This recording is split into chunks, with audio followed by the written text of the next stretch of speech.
About the books that I read for the last 40 years. And today I have my special guest. He's the author of the book Architecting Success, no other than Mr. Evgeniy Kharam. You? Welcome to Book 101, Mr. Kharam, and can you please introduce more about yourself? Definitely, definitely. First of all, thank you for the invite. Happy to be here. I'm Evgeny. I've been around cybersecurity for many years, more than 25 years. I'm also a second-time immigrant. I live right now in Toronto, Canada. Before Canada, I used to live in Israel. And I'm a very technical person and a bit of geeky person as well. By being in cybersecurity, we engage in many technical discussions. And what I learned is one of the magic, I guess, abilities is to ability to transform your technical knowledge, not have to be in cyber, and any technical knowledge in the language other people understand. And it motivated me to write a book about soft skills and connection because I believe we are selling in one way or another. This could be a product, where we're going to go for lunch and dinner, where we're going to live, and many, many other different things. So, Mr. Karam, how does the book define the role of soft skills in technical sales? Is the question how is it defined soft skills? Sorry. Yes, yes. I think it's a good question, and we say in the industry it's a great question. In my view, we have soft skills and we have hard skills. Hard skills is a repeatable, not repeatable skills, but it's a repeatable notion, repeatable something we're doing. Could be mathematics, physics, chemistry. We are doing the same sequence and we expect the same results. With soft skills is a bit more dynamic. I may ask you how you doing, how you doing, how you doing. You will reply to me the first three times, great. And the first time you will tell me and want to punch me in the face because, like, again, you already asked me this. But if you ask a machine, for example, it will be the same. So soft skills is a communication skills. Actually, communication skills is a big part of soft skills, and it's related to human being, at least right now. And it may change as well on your mood, on the conversation, and everything happening in the world in general. And then we also have things we have that contribute to our soft skills. For example, or we use them. Right now, majority of the communication happening online. Right now, you and me recording online as well. So my camera, my microphone, my background potentially may also reflect my communication and my soft skills as well. So, what is the difference between selling a product and connecting with a client? I think right now where we are, actually, for me, believe I cannot just sell you a product. I need to connect to you because whatever I'm selling to you, it's not going to be as unique as I may be thinking because there's going to be competition and we need to have competition as well. So for me to even get to the point that I'm selling to you something, and I think ideally I'm giving you the information and you are the ones that make a decision to buy versus me selling to you, I need to connect you. Your focus is very limited right now, especially over Zooms, Googles, and Teams. You have many different screens. And if I can connect to you, then you hope will care about who is Evgeny. We'll have a conversation and you will care more about the product and the problem I'm trying to solve for you. So, or I mean, how does the book bridge the gap between technical expertise and emotional intelligence?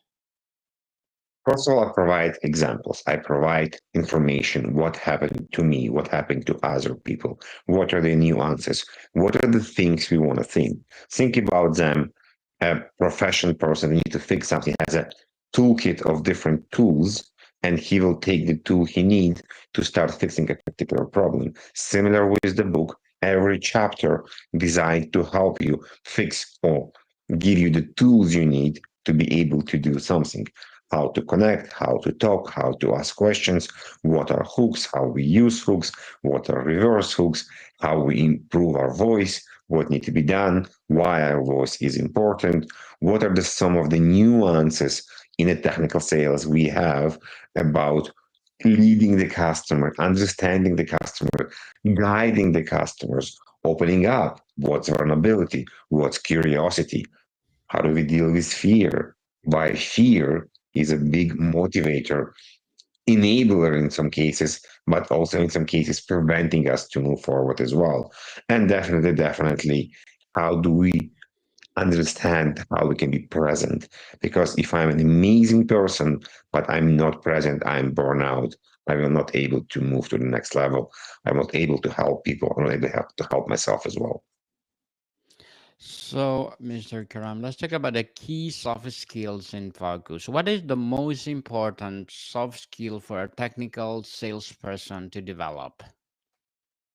My opinion is curiosity. You want to be curious enough, and the Yes. curiosity will lead to many other things.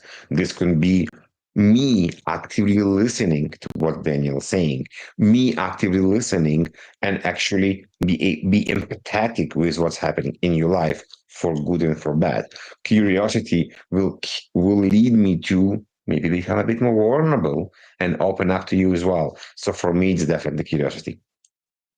Certainly. So, how can active listening improve the sales process? And it's an interesting one because if I'm not actively listening, if I'm not actively care, I'm almost going to be like a train track. I'm just driving this train track, driving this idea, and I'm not going to be back to dynamic. Dynamic to understand that Daniel may need something else. I may not need to show you the PowerPoint. I may need to you to talk to you about your solution, our solution, because we consume information differently, or you consume information differently. I may need to show you the demo versus showing you the PowerPoint. So without active listening, we will lose the customer. They will not feel we're communicating because I'm just driving my agenda down the trail truck and that's it. So, why is it adaptability essential in a constant evolving tech landscape? Because with adaptability, I can adapt to you, to your communication style, to what you need, to potentially, and I hope to solve your particular problem, because your particular problem could be different than the person we spoke to them before, yesterday, or a month ago. And if we just look even on generative AI, our world changing so fast. So we need to adapt and change with it as well. So, Mr. Karam, let's talk about the practical strategies and application. What specific techniques does the book offer for a building trust with clients? Great. You know this feeling when you come to a function, you come to a party, and some people you want to talk with them all the time, and some people you kind of don't really connect with them. You know what I'm talking about? Yes, sir. So this is interesting because we can explore, and if we're going to the understanding why, is because we share common interests, we share common hobbies. Our kids maybe potentially going to the same schools, we maybe move from the same country, we maybe dress a bit similar, drive cars similar. All this create connection. All this creates some kind of similarity. And if I want to talk to someone, if I want to connect with someone, I can do research. I can understand what they like, how they want to be talked. And some people say, oh my God, this is kind of false. It's not false. I think it's a human being to research and understand when we used to date, or because we're still dating, we're trying to impress the other person, the lady or the man, so we try to understand what they like, what they don't like here as well. So part of the book is to give you advice to understand how you can do research and how you can involve and use this research to connect to other people in a way that it's genuine. And don't forget, I mentioned curiosity. I'm curious to understand what's motivate you. I'm curious about you. I even maybe don't like all the hobbies you like. I don't like golf for me, but I respect the sport. And if you like golf, I'll be happy to understand what motivates you. Can you explain to me why you like golf so much? So there's always a way to connect to people and understand them.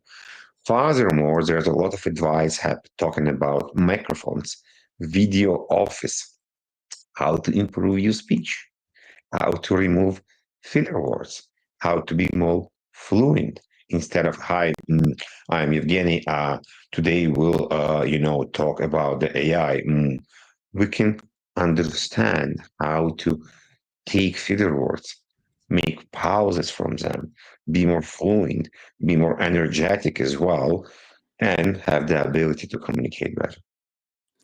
So, how can technical sales professionals tailor their communication style to different audience?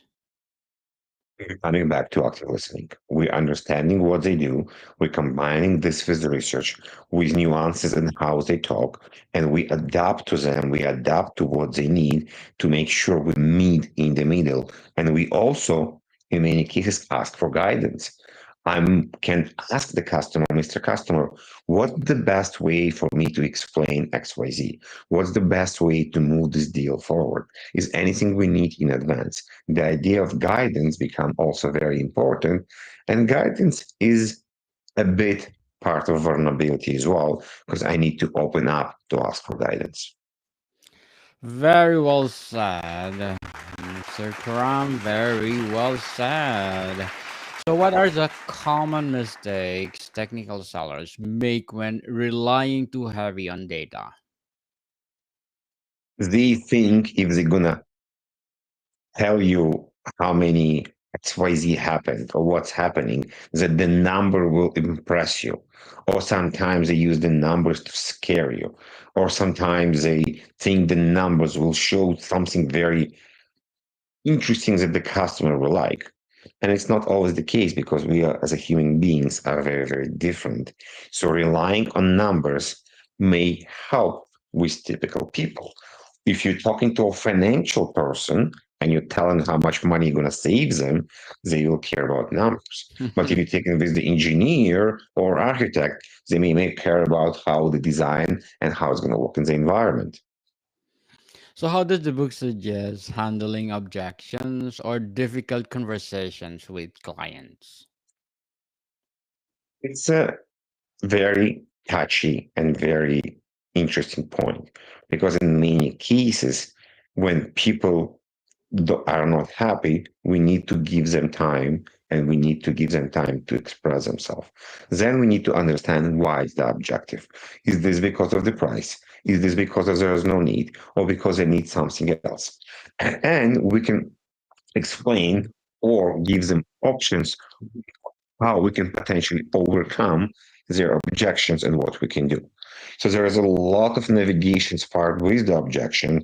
I cannot give you one advice how to navigate this, but there is definitely a way to work with this because in many cases, people objections could be correct or could be just because they don't know how to say no. So you need to understand and explain, okay, if we lower the price, would you buy the solution? If we change XYZ, will this make sense to you? What will work for you? There's always a way to give the ball back to the customer to understand how we can help them. Definitely. So, what role does confidence play in selling without being overly aggressive? Confidence is one of the things because if you're overconfident, people may think you're bullying them and you almost become like a used car salesperson that know everything and trying to say yes, yes, yes, yes for everything. And they, in many cases, people may say, okay, you're just saying yes, but there's actually nothing behind this. You need confidence because you need confidence to sound that you know what you're talking about. And if you're not confident enough, people may don't understand what's happening with you. So let's go and give some examples. If you're a sales engineer, if you're a technical sales, and you're not confident when somebody asks about the solution, then it's going to be very, very shady and very, very strange. When you're a salesperson and you're confident in everything and you have an answer for everything, then it maybe sound a bit as bullying because people will be you're just saying whatever you want to say to make the deal happen. It may be a bit incorrect. So confident is good to understand where's the line and stop at the line. Don't cross this line where you need to say, okay, this is not my jurisdiction. Let me get a technical person. Or yes, it's thank you for the question. We will able to do it for you. Let me get you the right data. And you need to transfer the confidence of the answers on paper as well to make sure you're not just saying this and the customer actually getting what they need. Very well said again, Mr. Karam. Very well said. So let's talk about the professional growth and team dynamics. How can technical sales professionals improve collaboration with internal teams using soft skills? Here's the part. We have a lot of training for sales. We have a lot of training for sales engineering. There's almost no training of how sales can work together with sales engineering. And this could be to talk what's the expectation before the meeting, get feedback after the meeting, understand how to pass the ball from one team member to another. And it's not just applying sales. This is also apply in people that are doing development and doing engineering. We need to set objective. We need to understand who has strengths where, how do we work with this, and then later on, how do we actually give feedback, constructive criticism to make it better? Because we're not trying to bring you down. We want to work as a team to become a better unit, a better team as well. And this part is tricky, coming back to vulnerability, curiosity, coming back to guidance. Can we guide the team? Can we make the team better? And this only can be done with communication and opening up. What advice does the book give for developing a personal brand in the sales world? I'm actually not diving into the brand. I'm staying away from this. I think there's other books that talking about branding, but I do talk about your personal brand as a person, that you need to say what's happening. You want to make sure you're congruent with what you're saying, that you're not trying to do everything for the deal, and people gonna trust you, and by you being credible, gonna build your brand as well. So, how can feedback be used constructively to improve soft skill performance?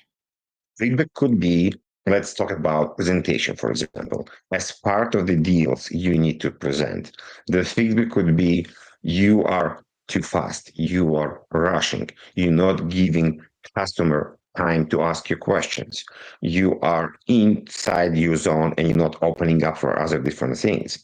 Or you are too aggressive, or you're too soft, or maybe you need to push, or maybe you need to have pauses between and let people analyze and understand the importance of what we just discussed.